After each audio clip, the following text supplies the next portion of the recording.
आपसे सवाल है तीनों बच्चों के बारे में। स्कूल टाइम में ये तीनों में सबसे ज्यादा शरारती कौन है, जिसकी सबसे ज्यादा कंप्लेंट आती थी?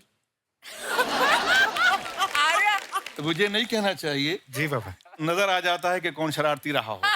क्या दीदी आप कहने की जरूरत नहीं है ये सर। आज तक जो है सुधरा नहीं है अच्छा। और बहुत ईमानदारी से झूठ बोलता था। इसके वो हाथ अंदर कैसे जोड़ रहा है जैसे इलेक्शन जीत गया? धन्यवाद। मान ही नहीं करी था जी बस। और रहा प्रतीक का सवाल। प्रतीक जिस स्कूल में जाता था कोशिश ये करता था मैं यहाँ से कैसे निकल जाऊं। क्यों? दरअसल पढ़ने में बहुत होशियार था।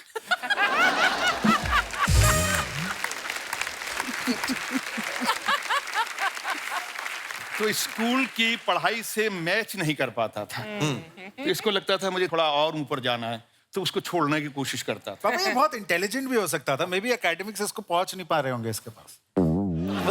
हमारा एजुकेशन सिस्टम इनके वेवलेंथ से मैच नहीं कर हम पा रहा। से थोड़ा मतलब ये नीचे थे या वो ऊपर था, कुछ ऐसा। जी। बाकी रहा जूही का सवाल, तो जूही के लिए तो मैं बस इतना ही कह सकता हूँ कि इसने कोशिश ये की कि अच्छा पढ़ी भी, लेकिन कहीं ना कहीं अलग अलग चीज़ों में जाती रही। फिर ये इसने निफ्ट किया, फैशन डिज़ाइनिंग की, और उसके बाद में मुझे लगा ये फैशन डिज़ाइनर बनेगी। फिर इसने लगा इसको कि नहीं मैं फिल्मों में जाऊँगी। फिल्मों में जाने के बाद फिर नहीं मैं थिएटर करूँगी। अच्छा। तो अब चलो ठीक है, फिल्में और थिएटर दोनों कर रही है, थैंक्स टू ईमान। मेरा बॉस मतलब मेरा नवासा जो है, अच्छा बॉस ही कहता हूँ मैं उसको। उसकी वजह से अब ये थोड़ी सेटल हो गई है, अब फिल्में भी कर रही है और थिएटर भी कर रही है। क्या बात।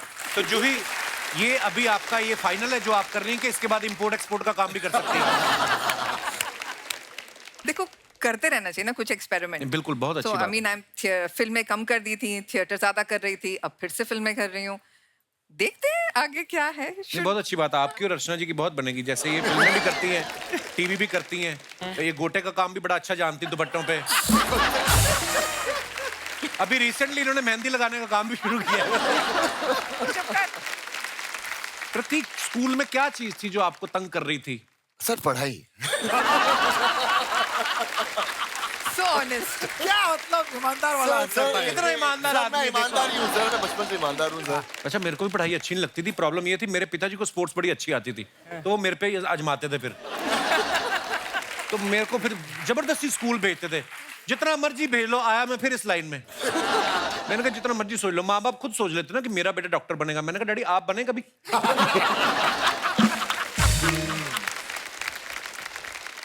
अब दाल और चावल मिक्स करेंगे, खिचड़ी बनेगी ना। पिज्जा तो बनेगा नहीं। तो उस हिसाब से। अच्छा, सबसे ज्यादा गुस्सा किसको आता तीनों बच्चों में से? Juhi is not looking. सब उनको छोड़ दीजिए, मुझे ही कम आता है। मुझे कम आता है। कम आता है।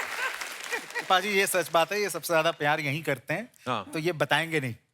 पर ऐसा होता है, पता है, हाँ। बेटियों को बहुत ज्यादा प्यार मिलता हाँ, है। बाजी, मेरे बिल्कुल। पिताजी थे ना राज सर, मेरी बहन को सुबह स्कूल उठाना ना, तो सोई होती थी, उसके पैर दबाने। अरे मेरी बेटी, मैं कहा सोते सोते थक गई है। अच्छा, उसके पैर दबाने, फिर इसको बिठाना, और फिर उसकी आंखें बंद बंद में दूध का गिलास।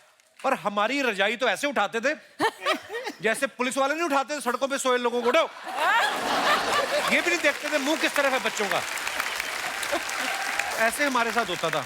वो भी मतलब ही निकली, बड़ी होकर शादी करके चली गई। मैंने कहा अब तो हम ही हैं आपके साथ। पर बेटियों को ज्यादा प्यार मिलता है, ये तो सच है। हाँ। लड़कों के साथ बहुत गलत होता हाँ है। पाजी सही है। आपको फिर बचपन में लगता था कि जूही को बड़ा प्यार मिलता है? हाँ पाजी लगता तो बहुत था। क्या किया आपने? विद्रोह किया कभी इसके? किया था पाजी, विद्रोह करने की कोशिश मार पड़ी की। फिर?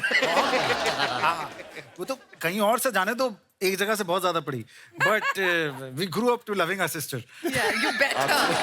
You would have a choice.